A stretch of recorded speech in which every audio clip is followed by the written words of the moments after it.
عملوا لعلهم يرجعون. عالم الغيب والشهادة العزيز الحكيم.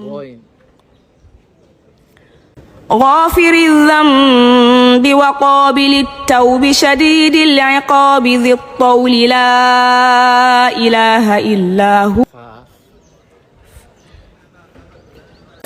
فسبح بحمد ربك واستغفره إنه كان توابا. قل أوحي إلي أنه استمع نفر من الجن فقالوا إنا سمعنا قرآنا عجبا كلا بل ران على قلوبهم